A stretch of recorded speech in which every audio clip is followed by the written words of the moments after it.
Hola, buenas tardes a todos. No sé si a los de alguna cierta edad os ha dado ganas de bailar un poco oyendo esta introducción. Otros dirán los más jovencitos, pero ¿esto qué es, no?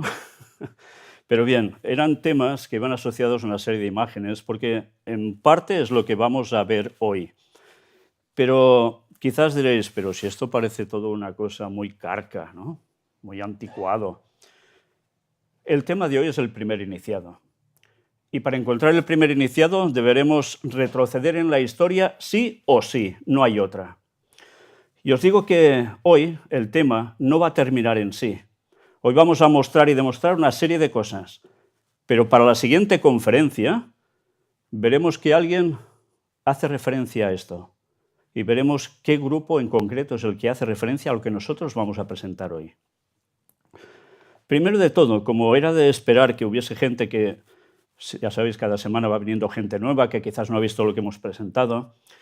En relación a temas anteriores, vamos a mostrar algo que tiene que ver con obeliscos y flores.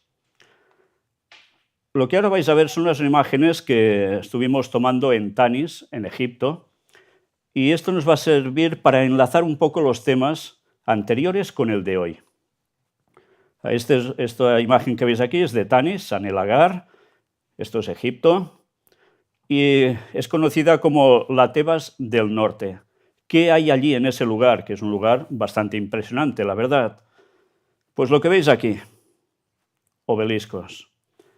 Es interesante también que podéis ver que hay una columna que tiene algo parecido a lo que podría ser una palmera. Luego lo veremos con más detenimiento. Aquí vemos a uno de nuestros compañeros, el que teníais a la puerta cuando os recibía. Para que veáis el tamaño, la proporción de todo esto es gigantesco. Aquí veis todas las imágenes, estatuas enormes. Mirad la comparativa con él. Quizás si habéis estado ya por esos lugares, nada de esto os va a sorprender, pero sí que mostraremos algo que os va a sorprender después. El obelisco que está allí presente. Mirad lo que os decía, esta columna que tiene como un algo, como si tuviese que tener unas ramas. Mirad cómo también es todo como una entrada, donde hay obeliscos y obeliscos al fondo, todo un pasillo de entrada central, y los obeliscos más de cerca. Pero ahora vamos a mostrar unas imágenes de cuando estuvimos en Heliópolis, también en Egipto. Sobre este obelisco ya os mostramos algo, os vamos a ver qué era el obelisco de Senuser I, y fijaos sobre todo en la parte del final que dice: el obelisco ha sido considerado un símbolo del dios solar Ra. Ya estuvimos viendo a quién significaba en verdad el obelisco. Los que no lo sepáis, mirad las conferencias anteriores y veréis que también nos hace un retroceso en la historia impresionante para ver a quién estaba definiendo el obelisco. Aquí lo tenéis, todo con los grifos que tienen puestos aquí, todos jeroglíficos y demás. La cúpula, terminada en forma piramidal. Pero atención a esto. Esto eran flores decorativas, entre comillas, y lo hicimos la fotografía en el Museo Arqueológico del Cairo, en Egipto. Fijaos bien en estas florecillas. ¿Las veis bien, verdad? ¿Las seguimos viendo? Bueno, nos dicen, según el escrito que aparece a pie de estas florecitas, nos dicen que son flores decorativas, pero fijaos que dicen de loto y pétalos. ¿Todo esto para qué servía? ¿Tiene alguien idea? ¿Es solo para embellecer? Bueno, hablaremos más en profundidad sobre las flores más adelante, porque cuando conoces la significación que le daban, entendéis que esto no era un mero elemento decorativo, simbolizaba algo también. Pero ahora vamos a recordar una fotografía tomada en la Casa del Templo del Rito Escocés, del Consejo Supremo Grado 33, que es Museo Biblioteca en Washington, D.C., es el lugar central de la masonería allí en Estados Unidos. Y hay esto. ¿Qué veis aquí? Lo mostramos en su momento, ¿eh? Sé que vino gente que pertenecía a sociedades secretas y se lo miraron incluso, se sorprendieron quizás al ver estas flores aquí. A veces no todos los que están en sociedades secretas saben incluso de estas cosas. Pero bueno, ahora os muestro esto porque veréis que hay una correlación. En el antiguo Egipto se mostraba algo y vamos a los templos masónicos y aparece lo mismo. Y ya sabéis que los masones no hacen nada porque sí, todo tiene significación. Pero bueno, ahora lo que nos interesa. Vamos a ver el primer iniciado y los que lo siguieron. Si yo os pregunto, ¿quién podía ser un primer iniciado? Claro, primero deberíamos definir qué es un iniciado. Puede ser iniciado en artes plásticas, iniciado en cualquier cosa, pero estamos hablando de conocimientos secretos, conocimientos oscuros. ¿Quién pensáis que, si yo lanzo la pregunta, ¿tenéis a alguien en mente? ¿No se os ocurre a nadie? Pensad en años atrás y atrás. ¿Caín? ¿Jesús? ¿Judas? Hay un poco de todo aquí, ¿eh? Vamos a ver, profundizamos. Ahora lo que vamos a ver es eso, un relato y análisis de textos antiguos sobre los orígenes de la humanidad. Recordad las imágenes que os hemos mostrado al principio. ¿Esto lo recordáis que lo estuvimos presentando? Ya sabéis lo que es, ¿no? Cuando estuvimos de expedición en Turquía, en la cordillera de los montes de Ararat, allí está a 1900 metros de altura aún esto, el Arca de Noé. Ya mostramos, hicimos conferencia directamente mostrando todas las pruebas al respecto y cómo la gente se quedó anonadada porque esto se especula, bueno, es una formación rocosa y de arena que casualmente coincide con las medidas del Arca de Noé que aparecen en Génesis, pero es que es esto y muchas cosas más que demostramos, como parte de la madera petrificada que habéis podido ver en el museo. Y si no, la podéis ver al salir. Por tanto, si el relato del Génesis nos decía que el Arca de Noé medía tanto por tanto, si estaba situada en tal lugar, y es así, da que pensar, ¿no? Porque algunos dirán, bueno, relatos del diluvio en todas las culturas y civilizaciones la ha habido, ¿cierto? Pero ¿y la forma del arca? ¿Y el lugar donde está el arca? ¿Cuántos relatos que hay por todo el mundo coinciden? Ninguno. Ninguno coincide con esto, solo uno. Y es el relato de Génesis. Cuando empiezas a saber esto, dices entonces, esos textos antiguos que tanta gente se mofa hoy en día y que parece cosa de viejas, pues quizá no lo es tanto, ¿verdad? Y ya vimos cuando vino la viuda del Señor que estaba precisamente encontrando esta arca, cómo nos relató y nos presentó muchas más pruebas, etcétera, etcétera, de esto y otros descubrimientos impresionantes. Por tanto, la evidencia está ahí. A partir de aquí, que cada uno decida si quiere seguir con más evidencias o no. Yo, como me fío por las evidencias de los textos que corroboran que realmente esto es cierto, las pruebas lo demuestran, mirad por dónde me voy a buscar textos antiguos. ¿Y un texto antiguo dónde lo encuentro? Aquí, en la Biblia. Diréis, ¡buah, esto es religión, qué palo! Pues vais a ver cómo esos textos nos empiezan a aclarar cosas que seguro que nadie os ha contado. Hagamos un poco de historia, porque decíais, Judas, Jesús, Caín, ¿quién podía ser el primer iniciado? Génesis capítulo 4. Para ubicarnos en el contexto, porque quizás la gente de cierta edad todo esto ya se lo sabe de cuando iba al colegio de pequeño y se lo contaban en lo que llamaban historia sagrada o alguno es religioso, pero hay mucha gente joven que de esto ya no tiene ni idea en absoluto. Mirad cómo continúa Génesis 4 del 1 en adelante.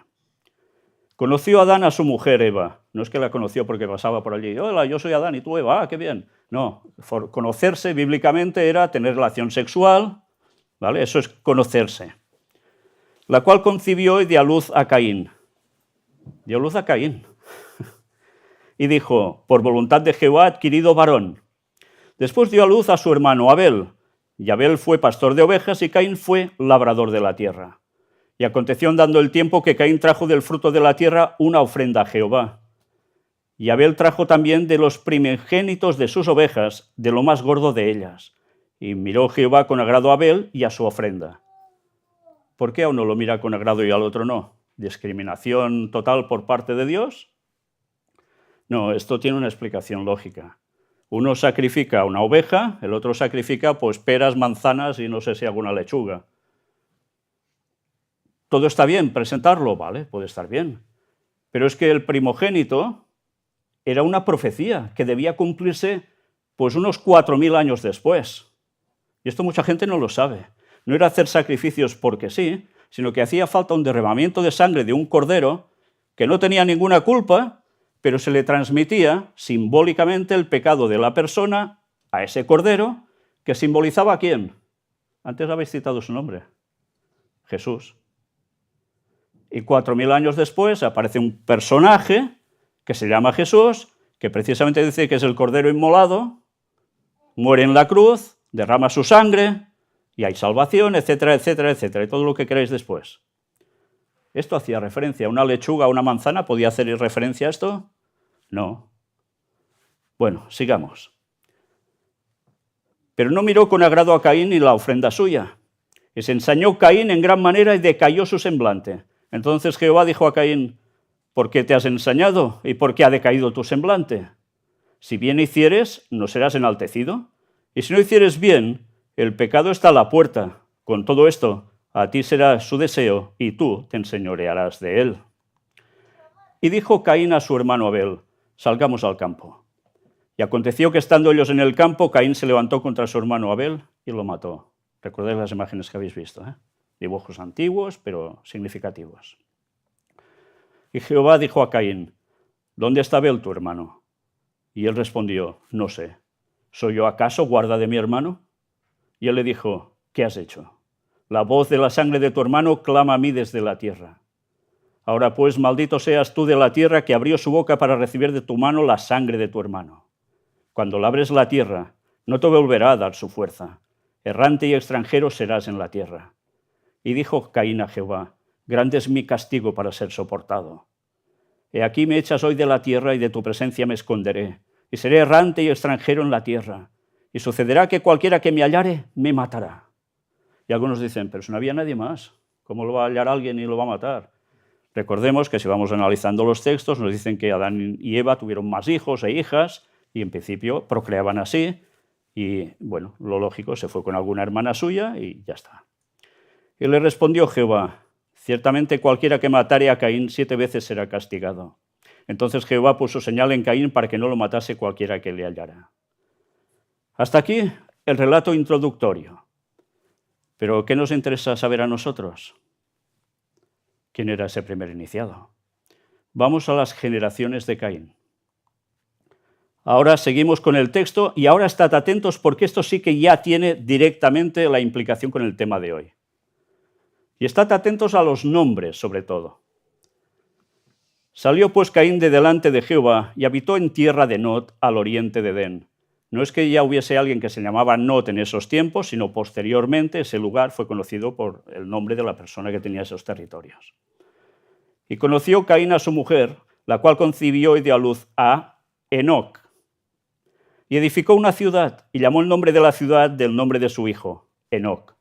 Y a Enoc le nació Irad, e Irad engendró a Mehujael, y Mehujael engendró a Metusael, y Metusael engendró a Lamec.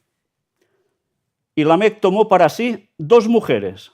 Fijaos que se habla de muchas generaciones, aquí ya unas cuantas, pero nadie dice que toma 2 mujeres, ni que una mujer toma varios hombres. Pero de repente aparece este personaje, Lamec, toma 2 mujeres para él. El nombre de la una fue Ada y el nombre de la otra Zila. Y Ada dio a luz a Jabal, el cual fue padre de los que habitan en tiendas y crían ganados. Y el nombre de su hermano fue Jubal, el cual fue padre de todos los que tocan arpa y flauta. Y Zila también dio a luz a Tubal-Caín, artífice de toda obra de bronce y de hierro. Y la hermana de Tubal-Caín fue Naama. Y dijo Lamec a sus mujeres: Ada y Zila, oíd mi voz. Mujeres de Lamec, escuchad mi dicho, que un varón mataré por mi herida y un joven por mi golpe. Si 7 veces será vengado Caín, Lamec en verdad 70 veces 7 lo será. O sea, el más chulo de la tierra. Bien, os he leído todo esto porque ahora vamos a profundizar en algo que normalmente la gente no hace. Y es quizás por un desconocimiento de idiomas. Vamos a analizar los nombres. Hemos visto un relato, unas generaciones. ¿Sabéis qué significa Caín? En los textos bíblicos los nombres tienen un significado. Ahora a nuestros hijos les podemos llamar Pepe, Julito, Antonia o lo que queramos porque el abuelo se llamaba así o porque nos hace gracia la sonoridad. Antes los nombres ya indicaban el carácter de la persona y a veces prácticamente eran proféticos. Mirad esto. Vamos a basarnos básicamente en la concordancia exhaustiva Strong. Es una concordancia que coge las palabras que están en español, en la Biblia, y va al original en hebreo y coge el significado. Cuando sabes algo del idioma hebreo, te sorprende porque tiene unas significaciones impresionantes. Y vamos a ver cómo los nombres nos empiezan a indicar pistas. Y vaya pistas. Para Caín hemos de tener, algo que quiero añadir ahora. Vale la pena conocer que puede haber un nombre, pero ese nombre tiene unas referencias. Cuando buscas esas referencias sobre ese nombre, hace todo un contexto de palabras alrededor que tienen que ver precisamente con ese nombre, o sea, características también. Y esto es lo que hemos de hacer si queremos sacar todo el entresijo de esta cuestión. Por eso os digo que probablemente esto no lo habéis oído en ningún lugar.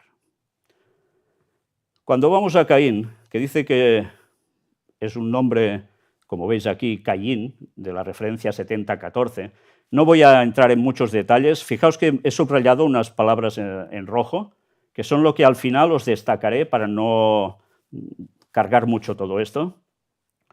Significado, en definitiva, va asociado a fijeza, lanza, como golpeando rápido, erigir, crear, dueño, ganar, poseer, recobrar. Erigir. Interesante el término de erigir. ¿Los obeliscos cómo son? Bueno, pueden estar tumbados por el tiempo, por lo que sea, pero normalmente ¿cómo están? Erectos. Y ya vimos quién hizo el primero de ellos. Pues quizás es que había alguien que inició justo antes que él. Y se lo enseñó. Bueno, nos dice dueño, ganar, poseer, recobrar. Interesante los conceptos que van alrededor de Caín. Pero ahora pensemos un momento. Según los textos bíblicos, Dios hace a Adán. ¿Y qué le transmite a Adán? ¿Adán es tonto perdido? Teóricamente es un hombre. ¿Habéis visto los esqueletos que tenemos allí fuera? El fémur que está colgado allí es una réplica de uno que se encontró por las zonas del arca, de 1,20 m. Con lo cual podéis ver que la altura de esa gente antediluviana no era como la nuestra, ni mucho menos. Medían más de 4 metros. Y si eran recién salidos de la mano de Dios, ¿os imagináis que fuera muy tonto como nosotros después de 6.000 años de esta historia?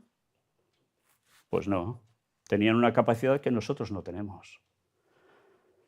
Pues resulta que, mira por dónde, Caín, ¿quién lo cría a Caín?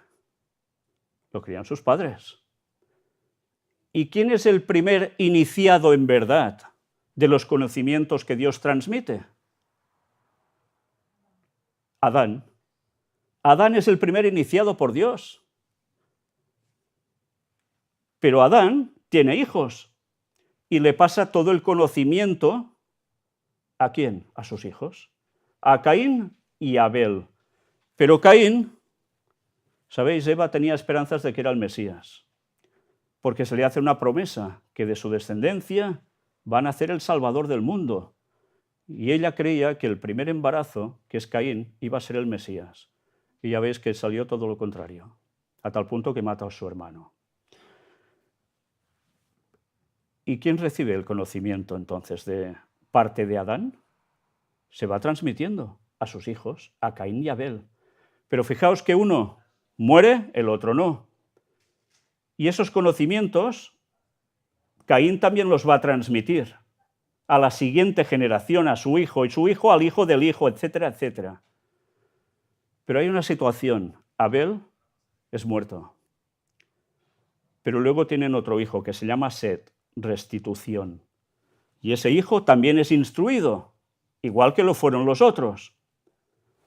Pero uno toma una deriva buena en ese conocimiento y el otro va cada vez más al lado oscuro, Caín y los suyos. Y vamos a ver cómo los textos, a través de los nombres, nos va a demostrar precisamente eso. Y veremos hasta qué punto nos lleva. Su hijo, Enoc. ¿Sabéis? Hay dos Enocs. Hay un Enoc que es del lado de los hijos de Set y un Enoc que es de los hijos de Caín. Es curioso, ¿eh? Y se llaman igual. ¿Y qué significa Enoc? Pues mirad, Hanok, iniciado. Directamente se llama iniciado. Claro, nosotros decimos Enoc. Ellos dirían, se llama iniciado. Iniciado, ven aquí, que no sé qué. Pues es iniciado. Ya te está indicando algo. Por tanto, Enoc era iniciado. Puede ser el bueno o el malo. O te inicias por el camino del bien o por el otro, el luciferano directamente. Fijaos en las palabras como aquí vamos a instruir, consagración, entre otras cosas que podéis ver. Por tanto, iniciado, instruir, consagrarse a algo, estaba siendo más que bien preparado para algo, pero para nada bueno. Era el primer iniciado, Enoc. Pero en verdad, antes lo ha sido Caín. O sea que tenemos buenos iniciados y malos iniciados. Por tanto, ¿te inicias para lo bueno o te inicias para lo malo? Y ahora hemos de pensar en las sociedades secretas. En la próxima conferencia vamos a hablar de ellas directamente y qué explicación dan de su origen. Y algunos os vais a sorprender y mucho. Tienen otro hijo, se llama Irad. Vamos una vez más a ir deprisa. Ya veis que dice que es como un asno montés, o sea, un poco burro, para que me entendáis. ¿Pero por qué? Las palabras en la línea de desnudez, indecencia, o sea, era un elemento de cuidado, para que me entendáis. Si seguimos buscando sus palabras, es poderoso, tiránico, impío, sumamente enaltecido, violento, astuto en gran manera y secretamente. Vaya, secretamente. Lo está diciendo todo, iniciado y todo con secretismos. Bueno, ahora sociedades secretas, algunas les llaman que, ¿cómo son? ¿Cómo se definen? Discretas. Pero eran secretas y siguen siendo así. Sí. Nos sigue asociando términos: juntar, estratagema, artimaña, discreción. Mira qué palabrita, ¿eh? Discreción. Sagacidad, vigilante, desnudo. ¿Y qué sociedades secretas también llevan todo esto en sus iniciaciones? Los Skull and Bones, encerrarse en ataúdes, desnudos y haciendo masturbaciones y tantas cosas más. Bueno, y había políticos de primera línea en Estados Unidos que han pertenecido a ellos, digamos los Bush, entre otros, John Kerry, etcétera, etcétera. De esto estuvimos presentándolo ya en el año 2006, imaginaos si hace años. Vamos a la siguiente generación, Meujael. Mirad este señor. El compás se lo puse yo, ¿eh? Pero diréis, oh, esto es una trampa. Veamos, es una trampa. Meujael es golpeado por Dios, su significado. Pero empiezas a ver las palabras asociadas y precisamente compás lleva esto. Por tanto, arquitectura. ¿Qué son los francmasones? ¿Qué es masón? Albañil. Por tanto, construyen. Pero qué interesante, compás. ¿Y qué simbología utiliza la masonería? Compás, entre otras cosas, escuadra y de otras cosas, pero compás también. Y fijaos que está en la línea ¿de quién? De los de Caín. ¿Quiere decir que eso, que los arquitectos son malas personas? No, hay de todo como en todas partes, pero ¿en qué se basa la masonería? En construcción, teóricamente. Tienen un hilo. Pues ya veréis en la próxima conferencia qué explicación dan ellos mismos sobre sí mismos. El siguiente, Metusael. Mirad las palabritas que hay, interesante lo que nos dice. Hombres, amigos, adultos, o sea, no niños, adultos, pocos, ¿y qué más? Extendidos en el tiempo. por tanto van transmitiendo conocimiento en el tiempo. Pero son pocos. Entre ellos son amigos, son adultos. No está abierto para todos. La siguiente generación viene Lamec. Ya con la imagen nos da a entender algo, ¿no? Lamec dice que su significación es incierta, no se sabe muy bien qué quiere decir su nombre. Pero cuando buscamos las palabras asociadas que aquí veis, y como siempre voy adelantando para no cargaros mucho al respecto, lo vais a ver ahora resumido aquí. Adiestrar, aprender, enseñador, discípulo, sabio, hablar ininteligiblemente. ¿Qué es hablar ininteligiblemente? O sea, que no entendéis. Bueno, ahora mirad, por ejemplo, a nuestra intérprete del lenguaje. ¿Entendéis todos lo que está diciendo? Pero hay otros que sí lo entienden. Pero para la mayor parte de gente su lenguaje es ininteligible. O sea, secreto. Tragar ávidamente, alimentar, comer, maldecir, venenoso, brillar, flamígero. Estos son conceptos que las sociedades secretas utilizan mucho. Lámpara o llama, antorcha, arder, relámpago, tea, burlar, adquirir, comprar, ganar, instrucción del maestro del oyente, doctrina, enseñanza. Vamos viendo cómo los nombres nos están desvelando que hay toda una línea de conocimiento que se va transmitiendo secretamente, que muchos no se van a enterar, pero el conocimiento está allí. Y puede haber conocimiento que en parte es bueno, pero todo el resto viene de Caín. Mirad, más cosas sobre Lamec al respecto.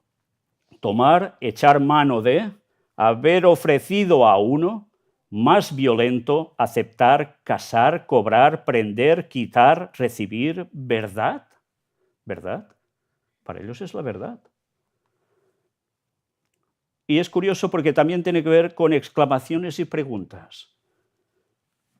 En la masonería, ¿cómo se funciona? Cuando se entra, ¿no hay alguien que hace una pregunta y el otro responde, etcétera, etcétera? Bueno, no sé si funcionan así. Si hay alguno entre nosotros, puedo decirlo, porque seguro que funcionan así. Interesante. Ya entonces pasaba esto. No es nada nuevo, ¿eh? No hay nada nuevo bajo el sol. Ya lo dijo un sabio llamado Salomón. Interesante. Lamec es la séptima generación de Caín. Y se casó con Ada y Zila. Antes lo hemos visto. Se casa con dos mujeres. El texto bíblico nos lo dice así. Y Lamec tomó para sí dos mujeres. El nombre de la una fue Ada y el nombre de la otra Zila. Vamos a un comentario sobre el texto hebreo del Antiguo Testamento. Y mirad qué comentario se hace sobre Lamec. Tomó dos esposas. Y así fue el primero en preparar el camino para la poligamia, por la cual el aspecto ético del matrimonio, como había sido ordenado por Dios, fue cambiado en lujuria del ojo y la lascivia de la carne. Los nombres de las mujeres son indicios de atracciones sensuales. Ada significa la adornada y Zila, sombreada o campanilleo. Sus tres hijos son los autores de inventos que demuestran cómo la mente y los esfuerzos de los cainitas fueron dirigidos al embellecimiento y perfección de la vida terrenal. Pisaban de pies en el suelo y querían lo mejor aquí. Pero ya veis estas dos mujeres. Estas dos mujeres, vais a ver qué significación tienen con todo esto. En este comentario, también bíblico, nos da más detalles. Lamec fue el primero en pervertir el matrimonio tal como fue establecido por Dios, convirtiéndolo en una concupiscencia de los ojos y la concupiscencia de la carne, sin tener siquiera el pretexto de que la primera esposa no le daba hijos, porque le dio hijos. La poligamia fue un mal nuevo que se arraigó durante largos siglos. Los nombres de las mujeres de Lamec sugieren atracción sensual. Ada significa adorno y Zila quiere decir sombra o tintineo. Aquí lo tenéis ya puesto claro. Mirad ahora qué nos dice aquí. Génesis 4, 20 al 22. Y Ada dio a luz a Jabal, el cual fue padre de los que habitan en tiendas y crían ganados. Y el nombre de su hermano fue Jubal, el cual fue padre de todos los que tocan arpa y flauta. O sea, inventa instrumentos y demás. Pero interesante lo que ahora dice. Y Zila también dio a luz a Tubal-Caín, artífice de toda obra de bronce y de hierro, y la hermana de Tubal-Caín fue Naama. Interesante porque se especula mucho cuándo el hombre empezó a producir metalurgia. no, fue en la época de estos y de los otros. El texto bíblico nos dice que el hijo de Zila, Tubal-Caín, que ya toma parte del nombre de su ancestro, ya estaba moviendo todo esto, bronce y hierro. Y su hermana fue Naama. ¿Sabéis? Hay algo sumamente interesante en este detalle. Si no estáis acostumbrados a tocar una Biblia, no lo vais a captar, pero ahora os lo explico muy sencillo. En la Biblia normalmente se hacen generaciones por hombres. Y es una particularidad que de repente aparezca el nombre de una mujer, de una hija. Fijaos que aquí nos ha citado que se casa con estas mujeres, que tienen un significado, pero su hija es alguien sumamente especial y se cita Naama. Vamos primero con una de las madres, Ada. Bueno, esto evidentemente no es su fotografía, pero para que me entendáis. Ornamento. Lamec más Ada, ornamento. Vamos a ver a Zila. Vamos al diccionario bíblico que nos dice sobre Zila, sombra o mimbre, canasta, mujer antediluviana, etcétera, etcétera. Vamos a la concordancia Strong y mirad qué dice sobre Zila y sobre todo quedaos con las palabritas que os voy mostrando en amarillo. Brillante, flor. ¿Qué hemos visto al principio? Unas florecitas, ¿no? Significa también flor, un concepto asociado a Zila. Ala. Aquí no lo he marcado en amarillo, pero ya os lo digo ahora. Ala también es importante. Los que habéis seguido las conferencias anteriores mostramos algo al respecto. ¿Lo recordáis? Luego lo veremos si no. Lámina, heraldo, embajadora, mensajera, belleza, o sea que fea no era, imagen, idólatra. Por tanto, ya veis que van asociados estos conceptos para engatusar, pero para transmitir también como embajadora, como mensajera. Pero todo tiene que ver con idolatría, o sea, apartada de Dios totalmente, claro. ¿Qué más nos dice aquí? Sombra, ala, amparo, postrarse, orar. O sea, hay un concepto religioso también, pero que no va con la parte auténtica de Dios, sino todo lo contrario. Y atención a esta otra palabra, torta redonda o aplanada. ¿Qué es eso, una torta redonda o aplanada? ¿En qué os hace pensar esto? Pensad, a nivel religioso, ¿quién utiliza una torta redonda y aplanada?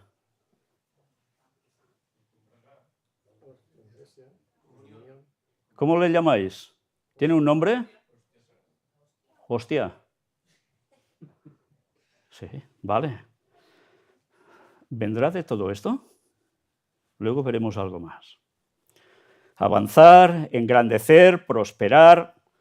Bueno, le iba bien con todo esto, ¿eh? Vamos a ver ahora un vídeo. En este vídeo, estad atentos porque es lo que filmamos en esos lugares. Es un extracto, dura unos 10 minutos, algo así. Veréis que hay cosas que diréis, bueno, ¿esto por qué lo enseñas? Más que nada para que quizás no os canséis tanto de estar oyéndome a mí, será un poco más ameno, pero estad atentos porque hay alguna explicación en medio que veréis cómo va ligando todo con lo que hemos presentado y lo que viene después.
Estamos en Tanis. Esto es un lugar especial, muy especial, porque es la zona de Gosén donde estuvieron el pueblo hebreo. Y mirad lo que hay a nuestra espalda.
Estamos en el Heliópolis, hemos venido especialmente por el obelisco que veis ahí, pero mira por dónde encontramos algo totalmente inusual y que no tienen explicación para ello. Fijaos que aquí el relieve no es grabado hacia adentro, sino que está saliendo hacia afuera.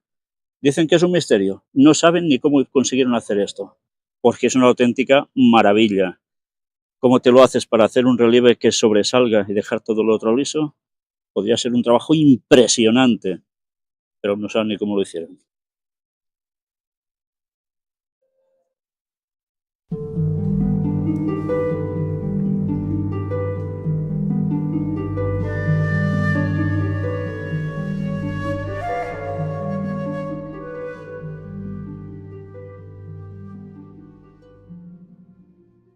Estamos ante el obelisco de Senusser I, o primero, que ya veis, es alto, impresionante, es Heliópolis, la ciudad del sol, y fijaos, en estos momentos que podemos observar que justo el sol está sobre la cúspide, en la parte piramidal del obelisco.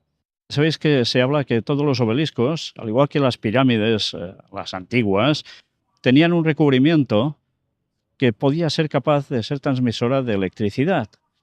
Bien, pues ahora entendéis por qué había en esos momentos de adorar, en el cual estos momentos eran tan sumamente especiales, el sol pasando por encima directamente de lo que sería la punta del obelisco, con lo cual teóricamente se transmite una energía especial sobre el obelisco, que es la adoración al sol, y eso podía ser transmitido al resto de los fieles.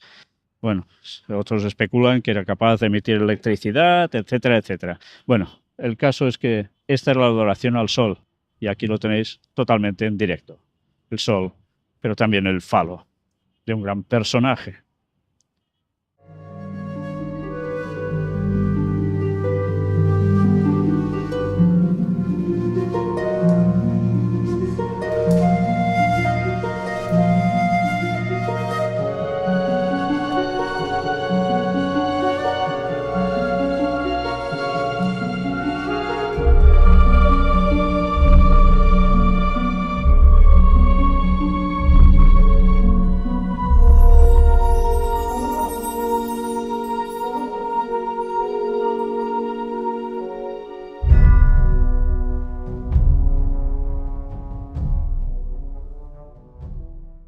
Ya veis, resulta que después de toda la explicación de lo que aquí se da, le preguntamos concretamente por esto, escalonado, dice que es determinación.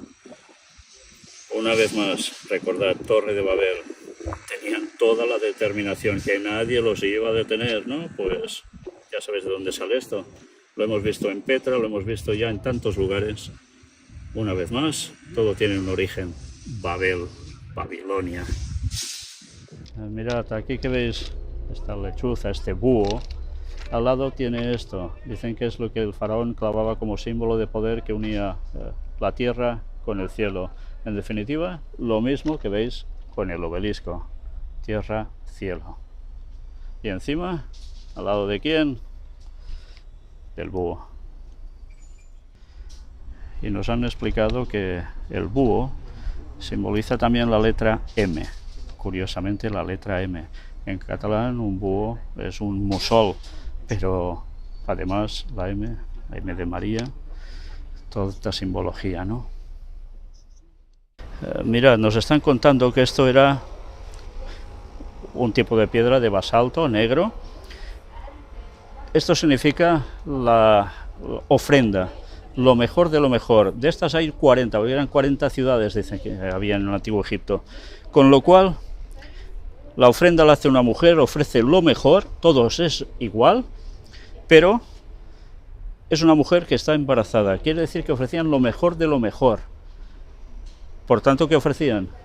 Su hijo, su primogénito también.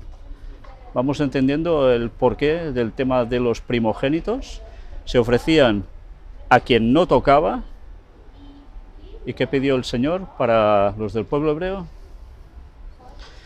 Había que hacer una diferencia entre el pueblo de Dios y el resto.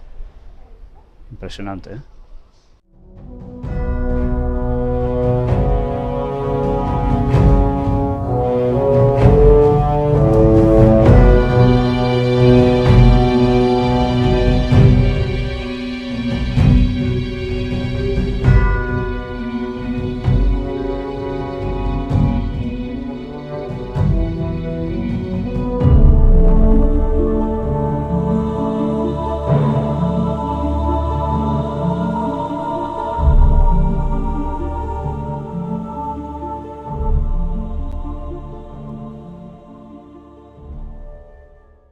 Mirad qué interesante, porque nos han contado la simbología que tenéis aquí. Son ofrendas, ofrendas de pan, fijaos, redondo, hostia, y vino.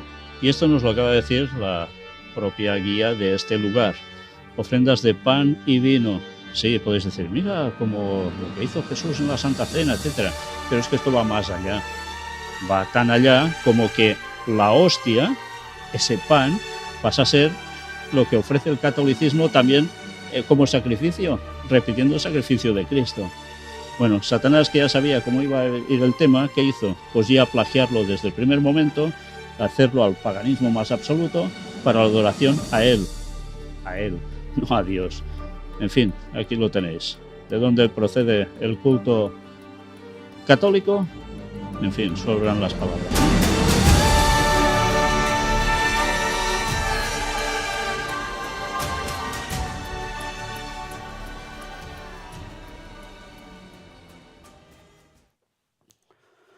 Bien, quizá haría falta crear alguna significación.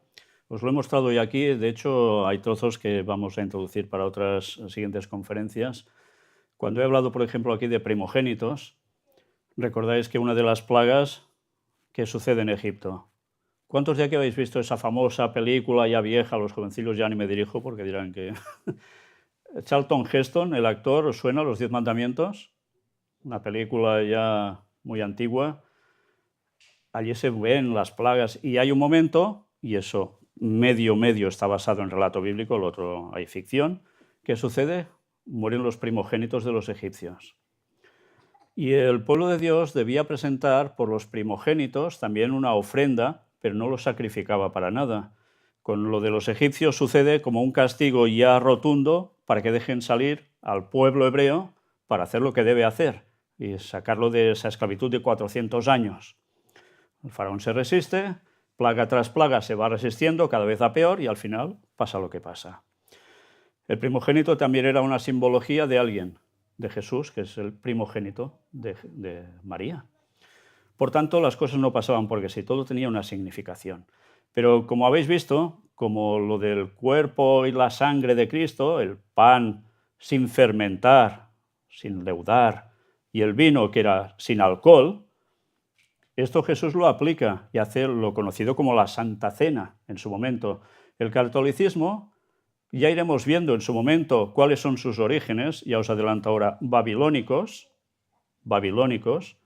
Egipto también mama de eso mismo, por los orígenes que tienen. Y resulta que, ¿qué hace? Pues diréis, este habla del diablo, pues sí hablo del diablo. Que no es tonto, para engañar y llevar, fijaos, estas sociedades secretas iban de culto religioso también, coge lo que sabe que va a acontecer, porque sabe que el Mesías tiene que morir, derramar su sangre, y hace eso ya y lo aplica, y el catolicismo lo convierte en esto mismo, en una hostia y en beber el vino de misa. Todo viene del paganismo. Los auténticos cristianos siguen haciendo la Santa Cena, que se llama, pero incluyen el lavamiento de pies unos a otros primero, con el perdón de pecados mutuos unos a otros, etcétera, etcétera. Pero el catolicismo ya ha desvirtuado eso y ha cogido por la rama babilónica directamente. Diréis alguno de aquí, si sois muy católico, ¿pero qué dices? ¿Estás diciendo una barbaridad? No, porque todo esto lo iremos demostrando como siempre. Nunca decimos las cosas por decirlas. En fin, y mucha cosa ya podéis verla en todas las... ¿Cuántas conferencias hay ya presentadas? No sé. Si son cientos, miles, no lo sé. O sea, allí veréis mucha explicación y demostración de las cosas. En fin, no sé si, Luis, ¿quieres añadir algo al respecto de cuando estuvimos en este lugar? Esto que comentabas de las ofrendas... Puedes subir, si quieres, sí. Bueno, es muy cortito lo que voy a decir. Esto que comentabas de las ofrendas, los egipcios, por lo visto, las hacían o lo representaban en la piedra con la esperanza de que eso se hiciera real, ¿de acuerdo? Cuando vemos también la misa de los católicos, que también ponen pues la hostia y el vino, ellos también pretenden que eso se hace real, ¿no? Ahí hay una conexión clara entre el mundo egipcio y en este caso este ritual que dicen que es cristiano. Me ha parecido que es un dato interesante también. Bien, bueno, sigamos con el tema. Aquí tenéis la imagen de la torta u hostia solar egipcia de Heliópolis. Esto también en el Cairo. Era la misma ofrenda, igual. Aquí también lo veis. Bien, pues mostrado todo esto, vamos a Zila, donde lo habíamos dejado.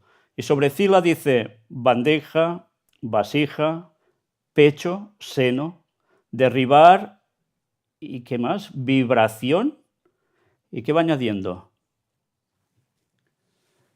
Intinear, tintinear. Revolotear, quedaos con esta palabra, revolotear, ¿os suena de algo? ¿Vimos algo de algo que revoloteaba en las conferencias anteriores? Las palomas. Pues mostraremos algo para la gente que no había estado entonces. Nos dice también sombrear, penumbra, oscurecer. ¿Os dais cuenta de los conceptos? Cosa oscura, no es cosa clara. Pero está hablando de una mujer. Y esta mujer tiene el concepto también de revolotear. Abreviando, Zila también tenía la connotación de revolotear, al igual que posteriormente se aplicó a su nieta Semiramis. ¿Os suena el nombre de Semiramis? Estuvimos hablando algo de ella también, con la equivalencia de paloma como suplantación del Espíritu Santo y por tanto entrando en un papel en la Trinidad. O sea, este concepto de mujer como paloma revoloteando era un sustituto, una suplantación de lo que sería el Espíritu Santo. Esto es lo que mostramos, ¿lo recordáis? Los que estuvisteis aquí.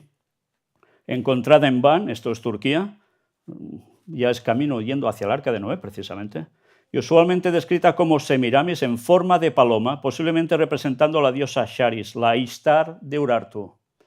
Quedaos con estos nombres, Ishtar, etc., porque después de la siguiente conferencia empezaremos a hablar de diosas, que a su vez nos van a llevar hasta Babilonia, y allí va a venir la sorpresa brutal, con lo que vais a conocer sobre Babilonia. Pero bien, sabéis que estas palomas también terminan teniendo una connotación mitológica, y es que primero revolotea, flop, flop, flop, flop, flop, pero después pasan al agua y se convierten en las conocidas como sirenas, y esos famosos cantos de sirena, y va asociado a la misma diosa, entre comillas diosa. Pero fue una mujer que existió. Y ya veis que su misma descripción pasa después también a su hija, a su nieta, y empieza a ver toda una capacidad de conocimiento secreto transmitido también a través de mujeres, no solo de hombres. Iremos viendo esto.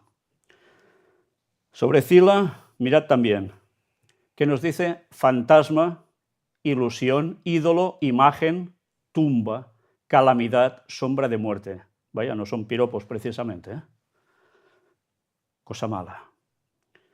Y todo esto, evidentemente, de lo más oscuro. Vamos a destacarlo todo reunido aquí. Zila en hebreo tzilah, brillante, ala, como la paloma, ala, flor. Vamos siguiendo torta redonda o aplanada y luego todos los otros conceptos que ya hemos visto y ninguno de bueno. Vamos a ver otra imagen para que ahora vayamos ligando conceptos. Esto estaba en Egipto a la izquierda, las florecitas, y a la derecha, en el lugar más emblemático de las sociedades secretas llamadas masonería en Estados Unidos, la logia más conocida donde el famoso Albert Pike, grado 33, del cual ya mostraremos cosas en su momento, resulta que en el altar, porque tienen un altar también, qué curioso que tengan un altar, ¿no? Y van con estas mismas flores. Y las flores tienen que ver con una diosa. Eso que antes habíamos visto como explicación de que eran adornos, ornamentos, esas florecillas, iban dirigidas a culto a diosa. Y mira por dónde, en la masonería sucede lo mismo. Y sabéis, ellos, la mayor parte, no tienen ni idea de eso. A menos que sean masonería luciferana, una vertiente aún mucho más oscura, no tienen ni idea. Comparativa, mostramos estas imágenes en anteriores conferencias. En un lugar de África hay un Vaticano hecho, moderno, y donde en la plaza de San Pedro en Roma, que es la copia, el de África, hay el obelisco, en cambio en África aparece la paloma blanca, que era el símbolo de Semiramis. Vaya, el culto católico, qué cosas tiene, ¿no? Y a la izquierda, lo que todos conocemos, la hostia, y a la derecha, lo mismo en Egipto. Serán casualidades, ¿no? Ya. Pero ahora vamos por Zila con más detenimiento. Esposa de Lamec, ambos descendientes de Caín, los dos, y madre de Naama. Entró en el arca con su esposo Cam, sobrevivió al diluvio, por lo que fue ante y postdiluviana. Sí, fue esposa de Cam. Noé tiene 3 hijos que entran en el arca junto a sus mujeres, Sem, Cam y Jafet. Y hay uno de ellos que, para que me entendáis en lenguaje coloquial, es el chungo. Cam. Cam se llega a propasar hasta con su padre. Sí, propasarse con su propio padre. Y así su descendencia, ya veis cómo va terminando. O sea, si seguís la historia, es a cuál peor. Y pueblos enteros, a cuál peor. Que luego encima son enemigos del pueblo de Dios a muerte. Bueno, pues, y dices, ¿y por qué se permitió que entrara esta señora con estos conocimientos que había recibido de su madre, Zila, que se casa su hija con Cam y entran en el arca? ¿Y por qué se permite eso? Porque a pesar de todo actuaron por fe. Porque seguían en sus cosas secretas y oscuras, pero sabían que no era un hombre de Dios de verdad y que no mentía. Y que si él decía que iba a llover y nunca había llovido en la historia, es que pasaría. Y entraron, y por eso se salvaron. Pero dentro de su corazón seguía viendo lo mismo, no cambiaron, estaban podridos. ¿Y qué sucede después del diluvio? Salen. ¿Y cómo salen? Unos salen bien y otros la vuelven a liar. Vamos a hablar precisamente de esta mujer, Naama. Según el Génesis, de hecho, es la única mujer en la prehistoria bíblica que aparece como hija de alguna persona. Por lo general solo se menciona hijos. ¿Sabéis? Yo cuando me di cuenta de este concepto, es lo que me hizo buscar, indagar. Digo, ¿cómo puede ser? ¿Por qué Naama, la única mujer que se menciona? ¿Sabes? Cuando uno lleva muchos años en todo esto y ya sabes la significación de la importancia de los nombres en hebreo, que cuando ves el contexto histórico, los lugares, las personas con sus nombres, te está dando otro mensaje añadido al que puedes leer como relato. Y es impresionante todo eso. Y esto es lo que me hizo despertar el clic, porque Dios quiso, evidentemente, si no, no me entero, porque no soy más sabio que ninguno. Y ahora vamos a ver cosas. Naama, esposa de Cam, hijo de Noé, a quien el teólogo del siglo XVII, John Hill, creyó que pudiese haberse confundido con la mujer de Noé. Y sabéis, los judíos, aún muchos creen que era la mujer de Noé. Y no era la mujer de Noé, era la mujer del hijo, Cam, de Noé. En este libro, Naama y Nimrod, quedaos con Nimrod, porque también veremos cosas de él, nos comenta esto. En el caso de Cam, estoy casi seguro de que su esposa era de la tribu de Caín, pues los hijos de Cam tienen todas las características de Caín, y observarán que la señora Naama de Cam llamó a su primer hijo Canaán como su pueblo. Sospecho también que el vergonzoso episodio mencionado en la última parte del capítulo 9, es cuando ya sabes lo que pasa con Noé, surgió de la versión que la esposa de Cam sentía por Noé y su religión, si tuviéramos todos los hechos. Este era un hombre, un investigador de hace muchos años. Creo que este problema entre la familia de Cam y Noé hizo que la primera migrara de inmediato al antiguo hogar de Naama en Shinar, en una parte de la tierra, donde más tarde su nieto Nimrod se convirtió en un gran líder, cazador, guerrero y rebelde contra los decretos de Dios. Quedaos con esto, rebelde contra los conceptos de Dios. ¿Por qué os digo esto? Porque en la próxima conferencia hablaremos de cómo los masones hablan de su origen. Y vais a ver qué papel dan a ciertos personajes que precisamente no se alinean con la verdad. Casi nada, sí. Luego nos sigue diciendo, en cualquier caso, los hamitas retomaron las prácticas pecaminosas e impías de Caín y toda la tribu se convirtió en idólatra, y tan pronto fue su religión politeísta en la antigua Babilonia, que debió haber sido solamente una continuación y una consecuencia de la religión del pueblo de la esposa de Cam. Fijaos la influencia, brutal. Solía preguntarme por qué el capítulo 4 del Génesis daba una línea de la raza de Caín que llegaba hasta la época de Noé. ¿Por qué se hace mención especial de la ganadería de Jabel, de los logros musicales de Jubal y de la metalurgia de Tubal Caín, si no es para insinuar su conexión con los pueblos postdiluvianos y especialmente apunta a los arios y su ocupación? Ahora lo veo claro. Era para poner de manifiesto la conexión entre esas razas y el pueblo postdiluviano de Noé. Y sabéis, es interesante porque cuando buscas los textos antiguos bíblicos, te empieza a decir cómo se diversifica la gente en el mundo.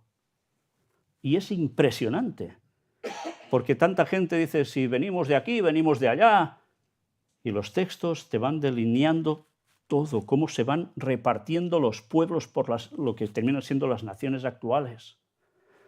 Y entiendes el porqué de ciertas personas, de ciertas características de cada lugar. Bien, visto esto, como quién era Nimrod, sobre todo, vamos una vez más ahora sobre Naama. ¿Qué sacamos de Naama? Nombre y asociado a sus conceptos. Placentera, mostrarse como deleitosa, dulce, feliz, gratísima, hermosa, sabrosa y verdadera. ¿Cómo la definiríais en la actualidad? ¿Una sex symbol? Fea no era. Fijaos que anteriormente resulta que sus ancestras tampoco. Tenían una belleza impresionante, pero además se mostraban de un modo súper atractivo. Bueno, mirad más. Naama, de profesión, tejedora. ¿Y esto qué diréis? ¿Qué tontería? ¿Qué tiene que ver? Pues esto nos va a servir para seguir la pista a través de toda la historia hasta nuestros días. Para que veáis qué sentido tiene todo, que va mucho más allá de lo que unos pueden pensar en principio. Mirad, en el diccionario de símbolos y temas misteriosos, sobre Tubal-Caín nos hace de referencia a Naama, dice sobre Naama, la amada, que según la masonería era patrona del tejido. Mira, los masones lo que dicen, ¿no? Era patrona del tejido. Naama, la hija de Lamec y Estela, trabajando en su telar. Esto es una ilustración de Inglaterra del 1360. También con el telar. ¿Por qué los judíos despreciaban a los tejedores? ¿Sabíais que los despreciaban los judíos? En los tiempos de Jesús, si había un tejedor, pintaba mal, ¿eh? Ahora veréis el porqué. En este libro, Jerusalén en tiempos de Jesús, aclara algo muy interesante. En una explicación nos dice, esto no excluye que hubiera también oficios despreciados, por ejemplo, el de tejedor. Poseemos varias listas de oficios despreciados. Los motivos son diversos. Por sucios, por ser notoriamente fraudulentos, por relacionarse con mujeres. Ese oficio se relacionaba con mujeres. Nos sigue diciendo también se ejercía en Jerusalén el arte textil. En el Apocalipsis siríaco de Baruch, o sea, es un libro apócrifo, no es bíblico, compuesto poco después del 70 después de Cristo, las jóvenes de Jerusalén son interpeladas así. Y vosotras, doncellas, que tejéis hilos de lino y seda con el oro de Ofir. Esta mención, unida a la disputa sobre las 82 doncellas tejedoras del templo, porque el templo en Jerusalén tenía cortinas, se tenían que ir cosiendo, tejiendo, y una nota de Josefo podría llevarnos a concluir que el arte textil era cosa solo de mujeres.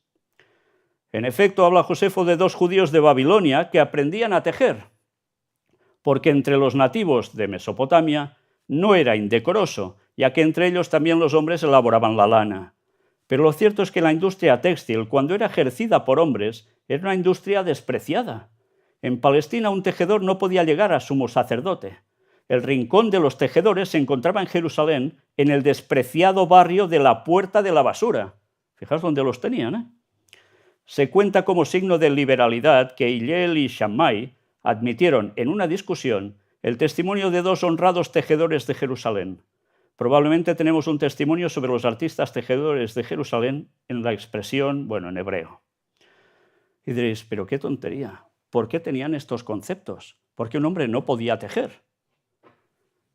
Pues porque todo esto, cuando sabéis lo que significaba tejer simbólicamente, iba asociado a esa diosa, a una diosa que en verdad era una mujer que existió, que transmitió una serie de conceptos a sus generaciones posteriores, uno tras otro, y en el concepto de tejer se mezclaba un conocimiento oculto y eso se transmitía. Por eso estaba mal visto que los hombres entraran a hacer esto. No era por tontería, había una raíz en todo ello. Sería como asumir que esa diosa era verdad.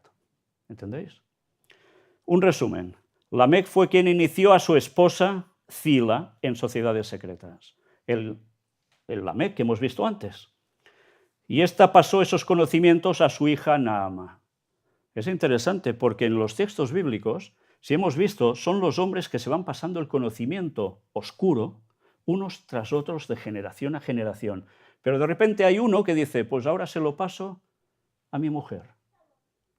Y la mujer que recibe ese conocimiento dice, pues ahora se lo paso a mi hija. Y la otra dice, pues yo se lo paso a mi hija. ¿Y creéis que eso acabó así y ya está? Eso ha llegado hasta nuestros días. Y ahora quizás os preguntaréis, ¿hasta nuestros días?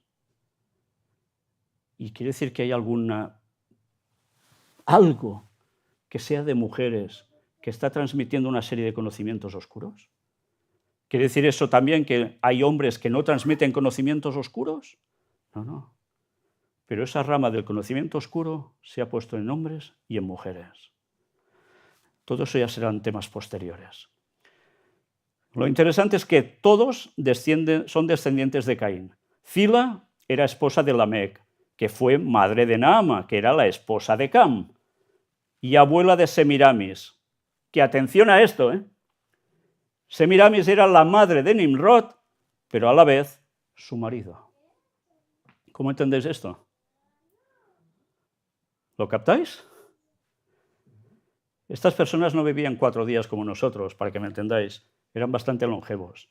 Bíblicamente, mirad los años que vivían antes del diluvio, y por ejemplo, Matusalén llegó casi a 1000 años, 969.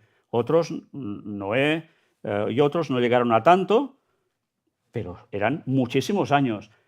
Después del diluvio, cambia la atmósfera, cambia todo, la alimentación, empieza el consumo de carne, etcétera, etcétera. ¿Y qué sucede? Baja cada vez más la edad de la gente. Pero aún y así vivían muchos años y tenían mucho vigor.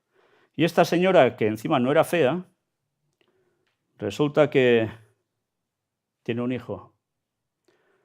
Y ese hijo y ese marido que tenían un principio tiene una vinculación directa con el famoso obelisco del que hemos estado mostrando imágenes y mucho más en las conferencias anteriores.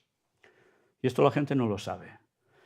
Y resulta que esta mujer que tiene el hijo, su marido muere, y ella, que era, bueno, ya sabéis lo que se dice de las mujeres, se las compara con un animal cuando van arriba y abajo. ¿Cómo se les llama? Hay un animal muy conocido, se les dice zorras, ¿no? Bueno, esta señora no era precisamente un dote de virtudes morales, y esta señora resulta que es reina y se inventa un cuento tremendo. Dice que el marido se ha muerto, que el marido es el sol y con sus rayos la ha vuelto a fecundar. Una pirula tipo Pinocho, pero a lo bruto. Pero les coló. Y resulta que tiene un hijo que es conocido como, bueno, aquí aparece así, y luego hay más historias que, bueno, ya lo veremos en siguientes conferencias, porque de eso entraremos en detalles, no me voy a enrollar ahora con esto. Pero el caso es que tiene el hijo y encima se casa con el hijo. Ahora, ¿qué haríais si oís esto en una noticia de la tele? Bueno, cada vez nos sorprenden menos las cosas, porque vemos una cosa tras otra, ¿no? Pero aún y así, si piensas un poco, dices, ostras, qué barbaridad, ¿no? Bueno, pues es lo que hacían. Esta señora hacía esto. Y pensad que esto es Babilonia. Y cuando coge los textos bíblicos y habla de Babilonia, veréis qué cosas tan impresionantes se citan. Pero ¿sabéis? Resulta que Babilonia existe en nuestros días. Existen las ruinas, pero no existe Babilonia como tal. Pero los textos bíblicos, cuando hablan de algo que iba a acontecer años después, en plan profético, cita Babilonia de nuevo. ¿Qué pasa? ¿Se va a reedificar Babilonia? No. Babilonia coge los conceptos de lo que se hacía allí y los aplica a nivel religioso sobre una institución que se dice que es cristiana y que hace disimuladamente lo que se hacía allí. ¿Vais pillando quién puede ser? Ahora era el momento de hacer esa expresión tan de aquí de hostia, ¿no? Porque así lo captaríamos mejor quizás. Pero eso ya lo iremos mostrando y demostrando. Ya finalizando, este es el grabado de un personaje asirio sujetando un ciervo y se le ha identificado como a Nimrod, precisamente a este muchacho, que termina siendo tan importante y, como no, tan importante en Babilonia. Todo esto tiene una significación. Algún día hablaremos también de esto. Aquí también, ya lo veis, todo esculpido. Fijaos que lleva un león con él. A veces también se representa como leopardo. Y no sé si deciroslo ya o me lo callo. Coged mitología. Un tipo muy cachas, que no era Schwarzenegger porque era muy anterior a él, y que va y se carga estos animales así como si nada. Sansón era bíblico, era histórico. Bueno, Tarzán, yo no he visto ninguna peli de Tarzán que se cargara un león, pues quizás sí. No, vamos años atrás. Mitología. Un señor llamado Hércules. Se han hecho pelis, se han hecho series. Schwarzenegger hizo una de Hércules, precisamente en Nueva York, que no era mala la película. Pero bueno, el caso es que, fijaos, todo esto tiene un origen. La mitología no es ciencia ficción, no es todo una trola que alguien se inventó, sino que estaba basado en personajes reales, en hechos que acontecieron y que después se fueron, modificando con el paso del tiempo, pero la gente pierde el concepto básico del origen de todo ello.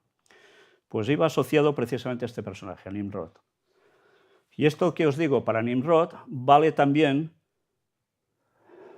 mirad la vitrina cuando salgáis, saliendo a la derecha, toda esa larga vitrina, veréis que hay una mujer tras otra, de siglos a siglos y siglos.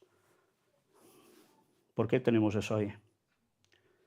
Porque es una sucesión, y ya lo veremos, de esos conocimientos oscuros transmitidos también a través de esas mujeres y de todo lo que implicaba alrededor de eso. Sí, porque lo transmitían mujeres, pero ya hemos dicho que también había la transmisión por parte de hombres, ¿eh? No es esto que estoy diciendo las mujeres aquí, no. Es que ahora hay que matizarlo todo, por si acaso. Pero mirad cómo vamos terminando con esto. Y conoció de nuevo a Adán a su mujer, la cual dio a luz un hijo, y llamó su nombre Set, porque Dios, dijo ella, me ha sustituido otro hijo en lugar de Abel a quien mató Caín. Y a Set también le nació un hijo, y llamó su nombre Enós. Entonces los hombres comenzaron a invocar el nombre de Jehová. ¿Por qué comenzaron a invocar el nombre de Jehová aquí? Porque los otros ya estaban siendo extendidos y ya estaban de mal en peor. Y había gente que ya no soportaba las impiedades que se estaban haciendo. Y empiezan a invocar el nombre de Jehová. Lo bueno, quieren lo bueno, no quieren eso otro. En fin, la historia sigue, ya lo iremos hablando, pero ahora os voy a mostrar un escrito de esta señora Ellen White, ya veis, de 1827 a 1915, que dice unas cosas impresionantes. Por cierto, os digo ahora que a la salida todos podéis coger uno de esos libros que hay allí, que se llama El conflicto de los siglos, lo escribió ella en 1800 y pico, porque quizás os empezará a dar algo de vueltas a la cabeza con lo que hemos dicho y con lo que vais a ver allí, porque vais a conectar muchas cosas. Esta señora escribió algo sumamente interesante en 1898 y que os digo que es curioso, porque tantos años que he leído sus escritos, y tiene muchos, cada cosa que ha dicho se ha podido comprobar. Y hay gente que piensa que era loca, que era una satánica, que era no sé qué. Dios aún tiene gente que levanta para decir cosas que son ciertas. Mirad lo que escribió ella. Y esto a mí también me sirvió para lo que luego os diré. Antes del diluvio, la verdad fue presentada por hombres justos. Set, Enoc, que hemos visto que en otras versiones pone Enos, Noé, Matusalén y otros mantuvieron continuamente el conocimiento de Dios ante el mundo. Pero el pueblo despreciaba la verdad como desprecia la verdad hoy. Las imaginaciones de sus corazones eran malas, y solo malas continuamente. Sociedades secretas se formaron para trabajar en la oscuridad y ejercer la violencia. y el Señor destruyó a aquella raza longeva con una inundación. Ella estaba hablando de sociedades secretas antediluvianas. Y sabéis, cuando empiezas a investigar, ¿qué hemos visto? ¿Se lo inventaba esta señora? Y yo no sé si ella se había puesto a estudiar hebreo. Yo que sepa, jamás. Porque a los 7 años recibió una pedrada muy fuerte, tuvo que dejar ya los estudios, a los 12 estaba fatal de salud y no había estudiado. Solo leía libros que podía adquirir y ya está. Pero llega a escribir sobre sociedades secretas, antediluvianas. ¿Y qué hemos visto hoy que ponen los textos bíblicos? Antes del diluvio, sociedades secretas. ¿Cómo se transmitió la sociedad secreta de antes a después del diluvio? Ya lo habéis visto, a través de ciertas personas. ¿Esos conocimientos los tiene todo el mundo? No, los tienen pocos, que son amigos. Antes lo hemos visto en definiciones también, ¿eh? Pero eso sigue en vigencia, se sigue transmitiendo. ¿Quiere decir que toda la gente que está en eso es mala? No, ni mucho menos. Yo he conocido personas en sociedades secretas que son excelentes personas, pero están en un lugar equivocado, porque muchos de ellos no saben el auténtico origen de todo esto. Y nosotros lo que haremos en la próxima conferencia es mostrar lo que ellos creen de su origen. Y con lo que hemos visto hoy, cualquiera que sea sincero se dará cuenta que está en un error y que debe salir de eso. Bueno, ya finalizando, os muestro, antes alguno de vosotros os lo decía en la entrada, esta imagen que veis aquí está extraída de un canal de YouTube que tenemos donde aparecen todas las conferencias que se han presentado públicamente desde aquí. No las que hemos hecho durante tantísimos años, sino las que se han hecho en esta sala, aquí mismo. Os recomiendo que las sigáis en orden. Y alguno dirá, ¿y qué tiene que ver el primero de los temas que por el título parece que no tenga nada que ver con el resto? El auténtico porqué de la guerra de Israel. Los que estuvisteis, sé que os impactó, porque mostramos cosas que difícilmente se muestran en medios públicos.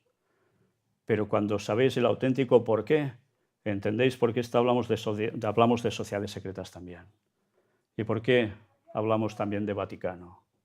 Y por qué hablamos de un protestantismo que se ha apartado totalmente de la verdad. Porque todo tiene una conexión. Y algo se está cociendo. Y se está cociendo que nos va a afectar a todos.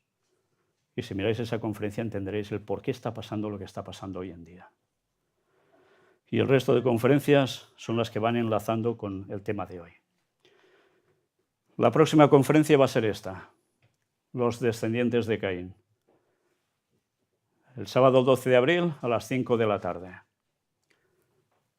Vamos a ver escritos de la propia masonería, donde hablan de sus inicios, y eso nos va a servir para más adelante aún mostrar más cosas.